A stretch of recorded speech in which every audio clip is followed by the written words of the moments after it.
የሀገራችን ብርቅዬ አትሌቶች አሁንም በድል ማሸብረቃቸውን ቀጥለዋል። በዚህ ሳምንትም በተለይ ትላንትና እሁድ ማርች 22 የተለያዩ በዓለም አቀፍ መድረክ የተደረጉ የማራቶንና የግማሽ ማራቶን ውድድሮችን ኢትዮጵያውያን አትሌቶችን በድል አንበሽብሾ ነው የተጠናቀቀው። ከምንመለከታቸው የማራቶን ውድድሮች መካከል በምስሉ ላይ የምትመለከቱትና ኢትዮጵያዊው አትሌት በአንደኝነት ሁሉንም ዘርሮ ያጠናቀቀበትን ውድድር ለዛሬ ወደ እናንተ የምናደርሰው ቪዲዮአችን ይሆናል። የሙንጂ ማራቶን ይባላል። ቻይና ውስጥ የሚደረግ በጣም ትልቅ ደረጃ የሚሰጠው የማራቶን ውድድር ነው።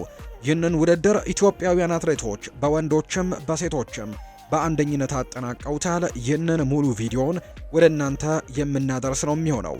ይህ አዲስ አትሌቲክስ የዩቲዩብ ቻናላችን ነው። ኢትዮጵያውያን አትሌቶች በዓለም አደባባይ ባንዲራችንን ከፍ አድርገው የሚያውለበልቡበትን የተለያዩ የአትሌቲክስ ውድድር ድሎቻችንን ወደ እናንተ የምናደርስበት ቻናላችን ነው። ይህንን ቪዲዮ ላይክ እያደረጋችሁ ሁላችሁም እንድትጀምሩት በአክብሮት ጋብዛለሁ።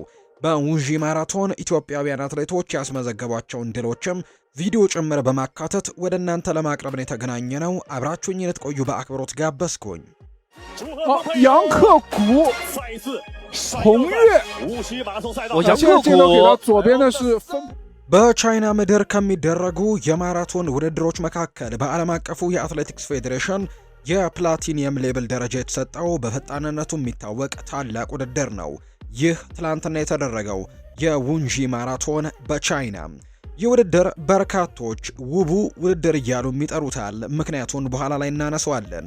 የዘንድሮ የ2026 የሙንጂ ማራቶን ትላንትና እሁድ ማርች 22 ቀን 2026 ዓ.ም የተደረገ ሲሆን በውድድሩ ላይም ኢትዮጵያውያን አትሌቶች በአንደኝነት በሁለቱም ጾታዎች ማጠናቀቅ ችለዋል።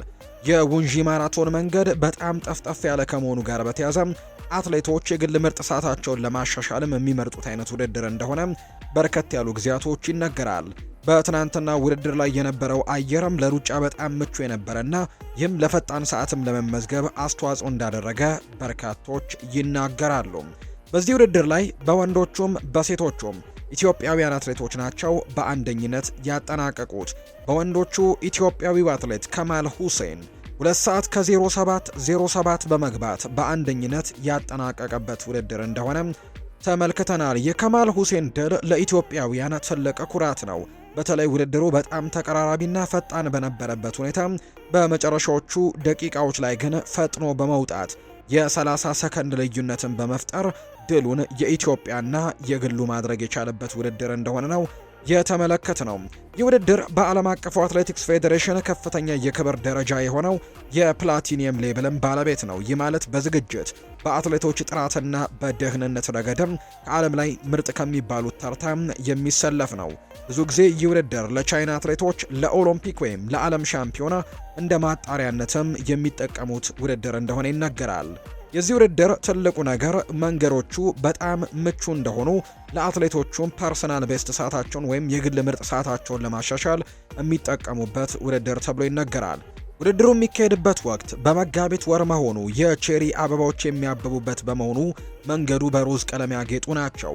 በዚህም ምክንያት በዓለም ላይ ከሚገኙ የማራቶን ውድድሮችም ቆንጆ ማራቶን ተብሎ በርካቶች ይጠቅሱታል። ሯጮችም ውብ በሆነው የታይሆ ሐይቅ ዳርቻና በተለያዩ ታሪካዊ ፓርኮች ውስጥም የሚያልፉበት ውድድር እንደሆነ ነው የተነገረው። ወደ ትላንትናው ውጤት ስናመራ ኢትዮጵያዊው አትሌት ከማል ሁሴን 2 ሰዓት ከ07 በመግባት በአንደኝነት ሲያጠናቅቅ፣ ማኦጂንሁ ደግሞ ከቻይና 2 ሰዓት ከ36 በመግባት ሁለተኛ ደረጃን ይዞ ያጠናቀቀ ተወዳዳሪ ሆኗል። ቪክተር ኪፕቺርቺር ከኬንያ 2 ሰዓት ከ07:58 ሶስተኛ ደረጃን ይዞ ያጠናቀቀበት ውድድር ነው። የትናንትናው የማርች 22ቱ የሙንጂ የጂያንግዙ የቻይና ማራቶን በዓለም አቀፍ ደረጃም በትልቅ ደረጃ ከሚጠቀሱ እንዲሁም በትላንትና ውድድር ላይ ከ30 እስከ 35 ሺህ የሚያክሉ ወይም ቁጥራቸው በዛ ልክ የሚገመቱ ተወዳዳሪዎች ተገኝተውበት የተካፈሉበት ውድድር እንደሆነ ነው የተነገረው። ኢትዮጵያዊው አትሌት ከማል ሁሴን ያሳየውን ድንቅ ተጋድሎ ያሸነፈበትን እጅግ አስደናቂ መንገድና የመጨረሻውን ዙር ትንቅንቅም ወደ እናንተ በቪዲዮ መልክ የምናጋራ ነው የሚሆነው። እናንተ ግን እኛን እየተከታተላችሁ ከሆነ ይህንን ቪዲዮ ላይክ እያደረጋችሁ ቻናላችንንም ሰብስክራይብ እያደረጋችሁ የቤተሰባችን አባል እንድትሆኑ በአክብሮት እንጋብዛችኋለን።